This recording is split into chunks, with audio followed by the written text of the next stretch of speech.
ओम शांति।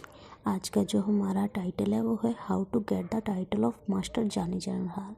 क्योंकि हम वो बाबा का टाइटल है, कई बार तो बाबा मना भी करते हैं कि मैं जानी जनरहार नहीं हूँ, लेकिन क्योंकि बाबा कई बार मुरली में ये भी कहते हैं कि आप जो लेटर भी लिखते हैं तो जैसे जैसे आप लिख रहे होते हैं वो एक एक संकल्प बाबा के पास पहुँच रहा होता है, और कहीं ना कहीं बाबा हमारे मन की बातों को जानते हुए इसलिए वो आंसर भी देते हैं मुरली के थ्रू या फिर कैसे किसी ना किसी को मीडियम बना करके।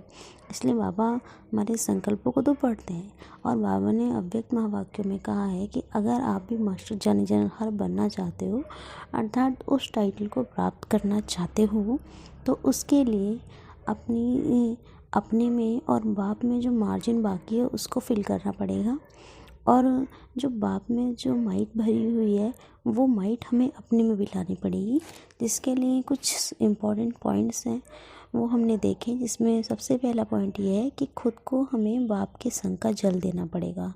इट मीन्स हम आत्मा एक बीज के समान है, सीड है, और हमें बाप के संग का जैसे जैसे जल मिलता जाएगा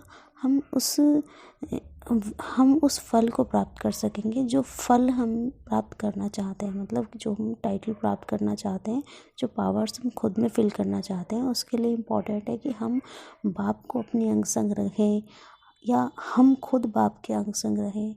अलग अलग तरीक़ों से, अलग अलग विधियों से साकार में महसूस करें कि बाबा हमारे संग अंग संग है, साकार में वो संबंध बनाए, महसूस करें उन संबंधों को। तो सबसे पहला पॉइंट ये था बाप के संग का जल। और जो सेकंड पॉइंट है वो है एक नामी।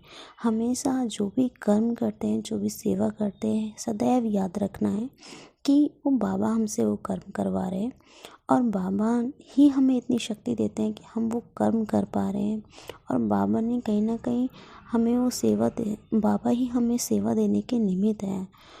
नहीं तो बाबा करवाने के लिए वो सेवा किसी और से भी करवा सकते हैं, लेकिन बाबा क्योंकि हमें वो चांस दे रहे हैं और बाबा दे रहे हैं, तो इस वजह से वो करवाने वाला बाबा ही है। तो हमेशा याद रखें कि एक नाम में जो भी कर्म करते हैं हमेशा बाबा शब्द का यूज़ करें कि बाबा ने ही कराया है, मैं कुछ नहीं कर सकता।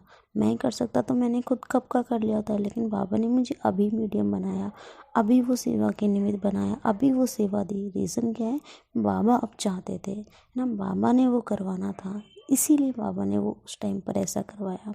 तो बाबा शब्द एक ढाल है जिससे हम माया से भी बचे रह सकते हैं, क्योंकि जब कोई वार करता है तो ढाल से खुद को प्रोटेक्ट करते हैं।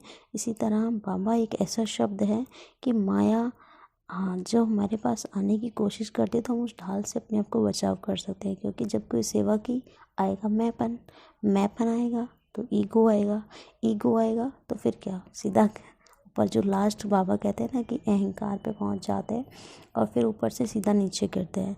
तो उस चोटी तक पहुंचकर वहाँ से गिरने से बेटर क्या है, अपने आप को उससे प्रोटेक्ट रखना।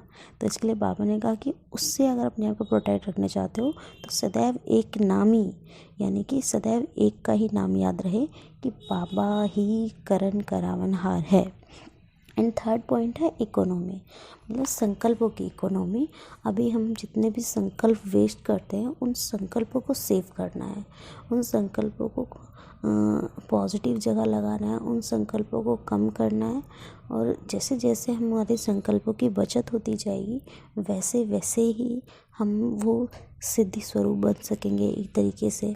या यूँ कहे कि हम जो संकल्प को बचाने से हमारे संकल्प में वो पावर आ सकेगी कि हम दूसरों के संकल्प को रीड कर सकेंगे, दूसरे जो कहना चाहते हैं उसको हम कहने से पहले समझ सकेंगे। तो इन 3 बातों को बाबा ने विशेष अटेंशन दिलाया। सबसे पहला बाप के संग का जल, दूसरा एक नामी, एंड तीसरा है इकोनॉमी।